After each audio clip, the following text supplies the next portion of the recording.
Olá pessoal, meu nome é Renato Matos, consultor aqui em São Paulo. Sejam bem-vindos a mais essa videoaula, dando continuidade ao nosso curso de Knockout com Bootstrap. Vou falar hoje aqui sobre novas funcionalidades, não é que são novas funcionalidades, mais funcionalidades do Knockout. Então vou entrar aqui no site do Knockout. Primeiro vou fechar esse browser aqui.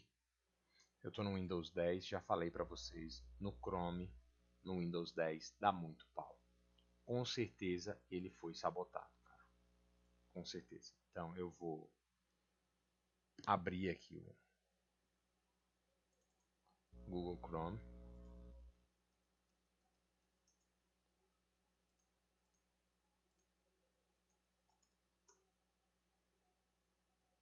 Vamos lá no site do Knockout.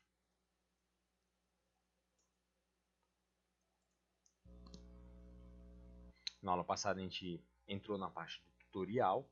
Eu vou falar aqui sobre os exemplos. Pessoal, é o seguinte. Se vocês dominarem esses exemplos aqui, vocês vão fazer tudo aí com o Knockout. Essa parte aqui do Olá Mundo eu vou pular porque realmente ele é muito fácil. E nós já vimos esse exemplo aqui dentro do tutorial, tá? Essa primeira classe. Então, o que é que eu vou fazer aqui? Vamos começar a trabalhar com lista dentro do Knockout. Porque as listas vão nos dar uma ideia já das tabelas, elas vão nos preparar para algo muito mais robusto do que simplesmente ficar trocando os dados lá, né? Por exemplo, olha que coisa linda. Vou colocar aqui, não é o meu nome que é lindo, eu vou usar a forma como isso aqui tá desenvolvido. Nem pisca. Então, estou adicionando os itens. Beleza. Aí eu olho para cá, para essa palavra e lembro da pergunta de um aluno. Os alunos sempre fazem perguntas criativas. Aí ele falou assim: Mestre Renato, tenho percebido aí pela sua dicção e gostaria de saber se você fala inglês. Bem, me perguntou, eu vou responder. Meu português é básico, então o meu inglês também. Hoje em dia a gente mal fala português, né? Quem dera falar outro idioma. Então, voltando aqui agora para a aula, né?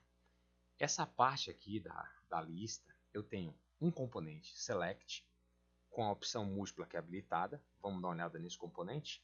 Select, múltiplo, marcado. A altura dele, height, 5. E o data bind dele, options, pegando essa variável chamada allItems. Então, se eu depois for lá no script, tem que ter uma variável que está observando o comportamento, qualquer modificação na página, chamada allItems. Quando eu seleciono um elemento aqui, esse elemento vai ser gravado nessa variável item selecionado. Então, se eu segurar o Ctrl, eu vou ter 3 itens selecionados. E eu vou mostrar um detalhe aqui para vocês sobre como identificar ou como testar todas as propriedades de todos os componentes, checkbox, radio button, select, data, tudo que vocês imaginarem, a gente vai conseguir fazer, porque a gente tem um exemplo só para isso, né? Então, beleza. Os itens selecionados vieram para cá, para essa variável. Aqui em cima eu tenho um text box. Está desabilitado. Por que o botão está desabilitado? Porque o data bind dele, a condição de enable, é o length dos itens ser maior do que 0. Então, se a propriedade length dessa function itens to add for maior do que 0, esse cara fica habilitado. Quando eu digito alguma coisa aqui, esse conteúdo está indo para onde? Para a variável item to add. E o valor vai ser atualizável sempre depois do que down. Pressionou qualquer tecla. Ótimo. Agora vamos verificar aqui embaixo na div o botão remove e o botão ordenar. O botão remover, o clique dele vai para essa função, remover item selecionado. Mandou os dois. O botão habilitar só vai, esse botão habilitar, o primeiro botão, né, que no caso é o botão remover, tá aqui ó, a propriedade, o texto da propriedade, só vai ficar habilitado se tiver pelo menos algum item no length dele aqui selecionado maior do que 0, né? É diferente dessa. Aqui não, aqui ele pega o item to add, que é o botão adicionar, certo? Esse botão aqui, ó, Add. Esse botão só vai ficar habilitado se o item que vai ser adicionado, o length dele for maior que 0. Aí você fala, ah, mas o que é isso? Então vamos descer agora, vamos verificar o que é essa função item to add, ok? O ordenar, né, que é o sort, ele faz o quê? Ele chama a função sort items e o habilitar é que todos os itens, o all-length seja maior do que 1. Beleza, vamos primeiro ver aqui as propriedades que nós temos da nossa classe. Temos uma classe chamada BetterListenModel. Tenho 3 propriedades aqui. Uma propriedade item para adicionar, que não é uma função. Olha quem é um item para adicionar, vamos voltar aqui. É o cara que está associado ao meu text box. Então, toda vez que eu digitar alguma coisa, essa alguma coisa está sendo gravada nessa property que está sendo observada, certo? Ótimo, beleza. O botão só habilita se esse item for maior do que 0. Aí você fala, Renato, por que que tem um parênteses aqui?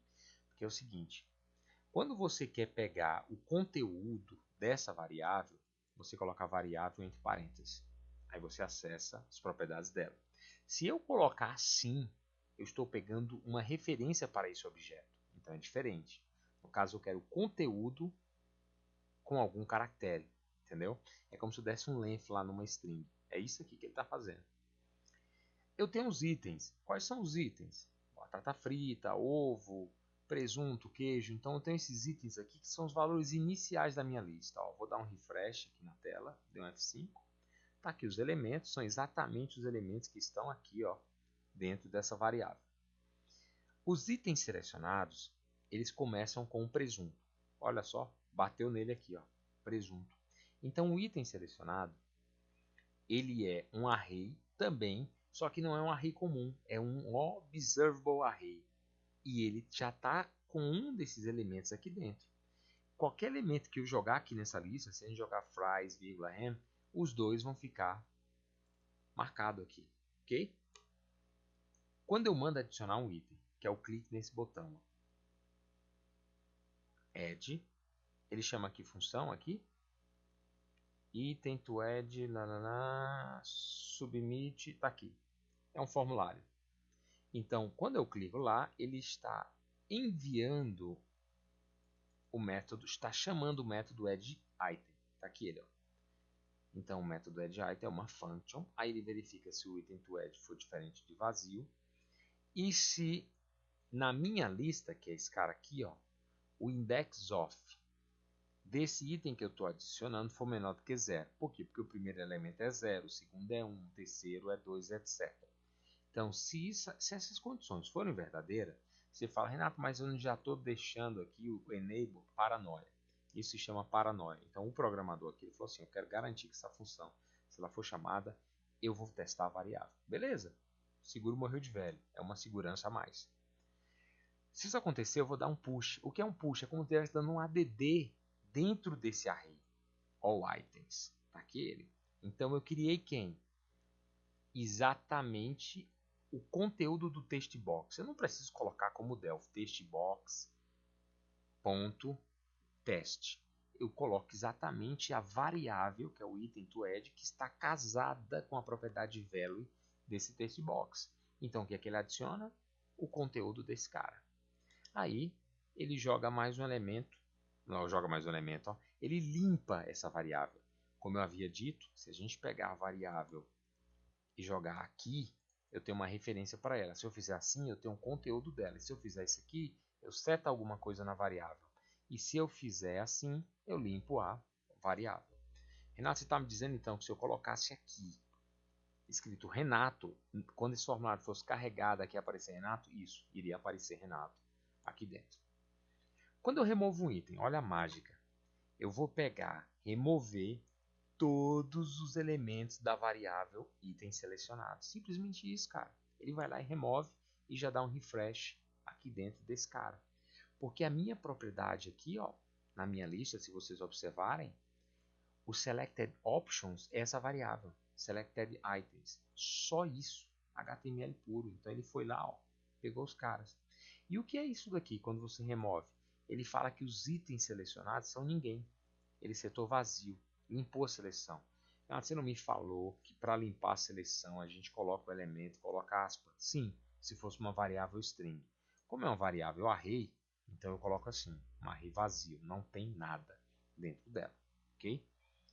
Para ordenar, eu pego a minha variável allItems, aí você fala, quem é a variável allItems? Se a gente vir aqui, é exatamente esse array, e dou um sort nele.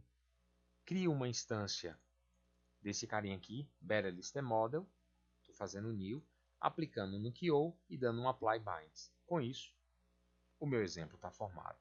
Na próxima aula, nós vamos modificar esse exemplo e vamos colocar isso aqui dentro de uma table. Espero que vocês tenham curtido. Obrigado a todos. Até a próxima videoaula.